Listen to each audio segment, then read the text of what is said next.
గురువుగారు, జ్యేష్ఠ పౌర్ణమిని ఏరువాక పౌర్ణమి అని అంటారు కదా. మన సంస్కృతిలో ఏరువాక పౌర్ణమికి ఉన్నటువంటి ప్రత్యేకత ఏమిటి? ఏరువాక సాగారో రన్నో చిన్నన్న. మనకి తెలుగువాడికి ఏరువాక అంటే అది ఎందుకు గుర్తుకొస్తుంది. ఇది జానపద గీతం అమ్మ. ఈ జానపద గీతాన్ని చలనచిత్రంలో పెట్టుకున్నారు.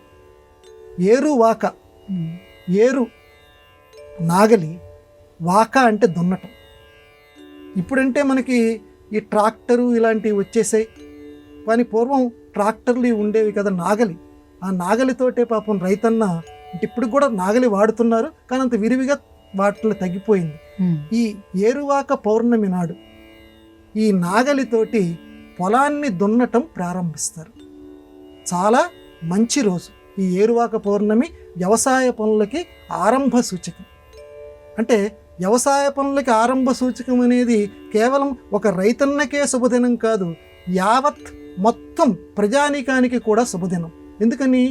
నాగలి దున్నితేనే కదా పంటలు పండేది, పంటలు పండితేనే కదా ఆహారం వచ్చేది, ఆహారం వస్తే కదా మనం తినగలిగేటువంటి సామర్థ్యం ఉండేది.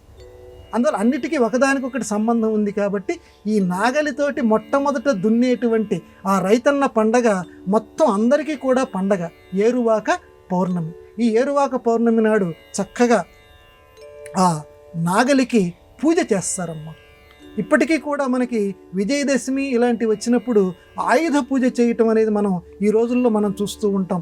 ఆ రకంగానే రైతన్న మొత్తం తిండి పెట్టేటువంటి నాగలికి పూజ చేస్తాడు.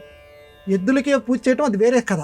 ఈ నాగలికి మొట్టమొదటి పూజ చేసి చక్కగా ఆ నాగలిని పూజ చేసినటువంటి నాగలి, ఎందుకంటే ఆయుధానికి కూడా మనం చర అచర జీవులు అని అనుకుంటున్నాం కాబట్టి ఆయుధంలో కూడా ఆ నాగలిలో కూడా ఒక జీవ చైతన్యం ఉంటుంది.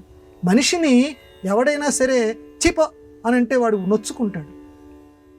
ఆ రకంగానే నాగలి కూడా ఇలా దూరంగా విసిరేసాం అనుకోండి, ఇలా దూరంగా విసిరేస్తే మానవుడు ఏ రకంగా నొచ్చుకుంటాడో నాగలి కూడా ఇంత దూరంగా నన్ను విసిరేస్తావా, నా మీద ఏం కనికరం లేకుండా అని ఉంటుందట. ఇది వినటానికి మనకి ఏమిటంటే నువ్వేదో చెప్తున్నావు నేనేదో వింటున్నానని కాదు, ఇది ప్రయోగాల ఫలితంగా. అందుకని చాలా జాగ్రత్తగా పూజ చేసాం అనుకోండి. ఇప్పుడు ఎవరినైనా ఒక వ్యక్తిని తీసుకొచ్చి చక్కగా ఒక కుర్చీలో కూర్చోబెట్టి వాడికి ఏదైనా గౌరవ సత్కారంగా శాలువా కప్పి ఇలాంటివి ఏదైనా చేస్తే, సన్మానం చేస్తే ఆ వ్యక్తి అంతా ఆనందిస్తాడు.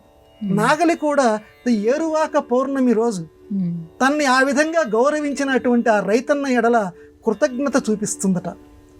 గౌరవించిన వ్యక్తి ఎడల, సన్మానం పొందినటువంటి వ్యక్తి ఏ రకంగా గౌరవం చూపిస్తాడో నాగలి కూడా రైతన్న ఎడల కృతజ్ఞత చూపిస్తుంది. అందుకే పరస్పర సంబంధం ఎద్దులకి, నాగలికి, రైతన్నకి, పొలానికి ఇలా అన్నిటికీ కూడా పరస్పర సంబంధం ఉండి పూర్వపు రోజుల్లో పంటలు సమృద్ధిగా పండేటువంటివి.